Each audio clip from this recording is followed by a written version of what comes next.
Eisenhower said in 1958. Tonight I want to talk to you about the situation, dangerous to peace, which has developed in the Formosa Straits. In 1955, the hostilities of the Chinese communists in the Formosa area were brought before the United Nations Security Council, but the Chinese communists rejected its jurisdiction. They said they were entitled to Formosa and the offshore islands, and if they used armed forces to get them, that was just a civil war, and the United Nations had no right to concern itself. And of course, the United States didn't do anything. Khrushchev got in the picture. The Russians sent a letter to Eisenhower saying, hey, Quemoy and Matsu belong to China. Stay out of it. Eisenhower wrote a letter back to Khrushchev talking about Formosa. The territory concerned has never been under the control of Communist China. On the contrary, the Republic of China, despite the characterizations you apply to it, is recognized by a majority of the sovereign nations of the world. The government has been and is exercising jurisdiction over the territory concerned. If the Chinese communist leaders can be persuaded to place their trust in negotiation, I assure you the United States will strive towards that same end. That ended up fighting for a little while. Eisenhower's now out of office. Along comes John Kennedy. Now, John Kennedy actually talked about Taiwan back in 1950 when he was a congressman himself. And he was critical of Harry Truman. He was critical for what happened. Here's what John Kennedy said 10 years before he became president. What our young men had saved, our diplomats and president had frittered away, had wasted. He was mad at what had happened. But that was then. Now we'll move forward 10 years. It's time for the Kennedy-Nixon debates. And that, despite Eisenhower's public speech to the nation and Eisenhower's talks to Congress, most of the American public were still ignorant and unaware of Taiwan, of what was going on, of the martial law, of the lack of self-determination, of the disregard of the United States for the people of Taiwan. But it came out during the presidential debates between Nixon and Kennedy. And both Nixon and Kennedy were asked, what about Quemoy and Matsu? Here's what Kennedy said.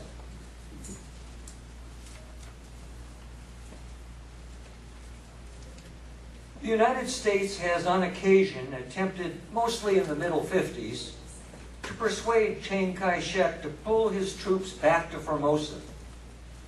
I believe strongly in the defense of Formosa, but these islands are just a few miles, 5 or 6, from the Red China, within the general harbor area, and more than 100 miles from Formosa.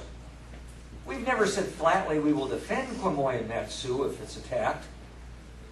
We will say we will defend it as a part of a general attack on Formosa, but it's extremely difficult to make that judgment. We should consult with the nationalists and attempt to work out a plan by which a line is drawn at the island of Formosa. That leaves 100 miles between the island and the coast. Nixon replied, now I think, as far as Quemoy and Matsu are concerned, that the question is not about these two little pieces of real estate. They are unimportant. And it isn't about the few people who live on them. They are not too important either. What? The people who live on these islands are not important? Well, I guess they wouldn't be, because the people on Formosa hadn't been important to the United States government. We hadn't respected their rights.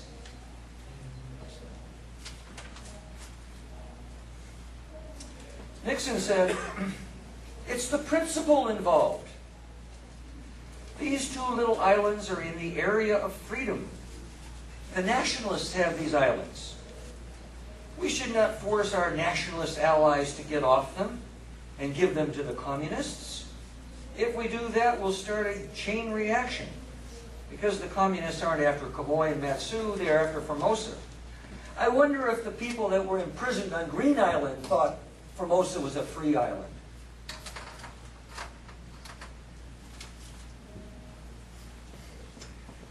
Kennedy was only in office for 2.5 years, didn't get deeply involved in Formosa, but what he did get involved with, and by the way, he did entertain Ching-Kuo into the White House. What Kennedy's involvement with Taiwan was the secret underworld.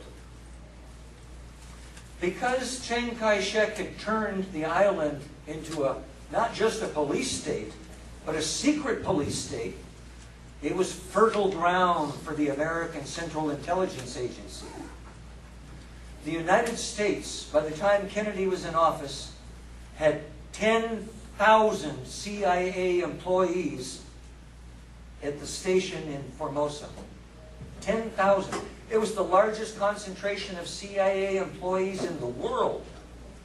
All of the American spy operations for all of Asia were conducted out of Taiwan.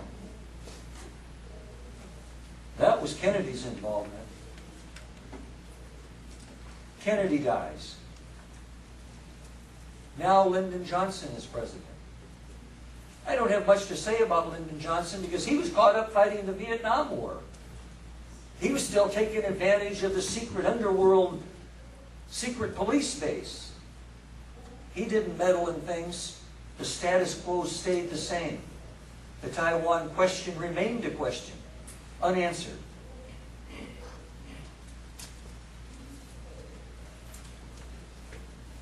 Richard Nixon gets elected. What does he do? He goes to China. Well, I'm not against that. China's a big country. I mean, there's 1 billion people there. You know, it's 1/4 of the world's population now lives in China. I'm not going to be critical of him for going to China. But he went to China at the expense of Taiwan. Nixon's trip to China led to the Shanghai communique. Basically, the Shanghai communique said, one China, just not now. In the communique, a joint communique issued by the People's Republic of China and the United States, here's the Chinese side. And it's as much double talk as Harry Truman's Truman Doctrine was. Truman might have well written this. Here's what the Chinese had to say in the Shanghai communique. Wherever there is oppression, there is resistance. Countries want independence. Nations want liberation. The people want revolution. This has become an irresistible trend of history. All nations, big or small, should be equal. Big nations should not bully the small, and strong nations should not bully the weak. China will never be a superpower. It opposes hegemony and power politics of any kind. The Chinese side stated that it firmly supports the struggles of all oppressed peoples and nations for freedom and liberation, and that the people of all countries have the right to choose their social systems according to their own wishes, and the right to safeguard the independence, sovereignty, and territorial integrity of their own countries, and oppose foreign aggression, interference, control, and subversion. Well, that sure didn't apply to the people of Taiwan. So what does Nixon say in the Shanghai communique? He says, The United States supports individual freedom and social progress for all of the peoples of the world, free of outside pressure or intervention. All peoples of the world. That's what the Shanghai Memorandum communique said. Well, is not Taiwan a part of the world? Are not the billions of people who live in Taiwan entitled to the same protection that everyone else in the world is? The United States is engaged in a double talk, double speak, double standard the whole time about Taiwan. Each president had their own way of doing it and saying it.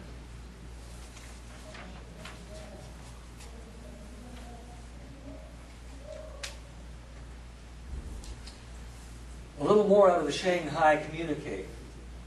This is the Chinese side again.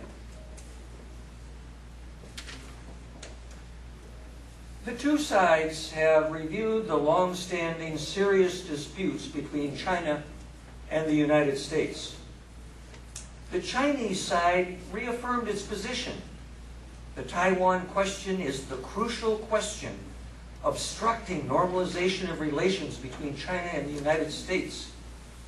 The government of the People's Republic of China is the sole legal government of China. Taiwan is a province of China, which has long been returned to the motherland. The liberation of Taiwan is China's internal affair, which no other country has the right to interfere. And all U.S. forces and military installations must be withdrawn from Taiwan.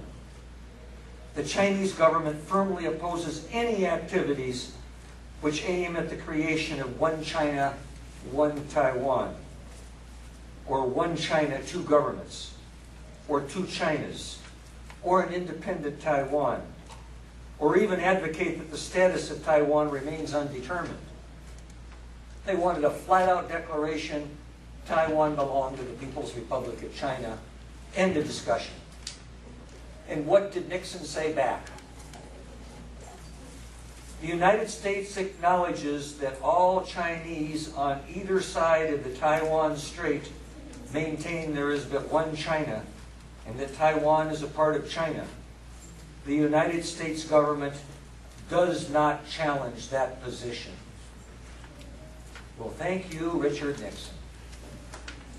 The betrayal of Formosa goes on. Well, now Nixon's out of office. But unlike Kennedy, he didn't die. He wasn't elected out of office. He had to quit because he was corrupt, politically corrupt. The Watergate scandal drove him from office. He resigned to avoid impeachment. And Gerald Ford, who had never even been elected vice president because Vice President Spiro Agnew had to quit for corruption. Gerald Ford, a congressman from Michigan, almost as unprepared to be president as Harry Truman had been. Ford had no idea what to do about affairs of international. When he went on foreign trips, it was golfing trips, showboating. He turned to Henry Kissinger for advice. Henry Kissinger made all the foreign policy decisions while Gerald Ford was president.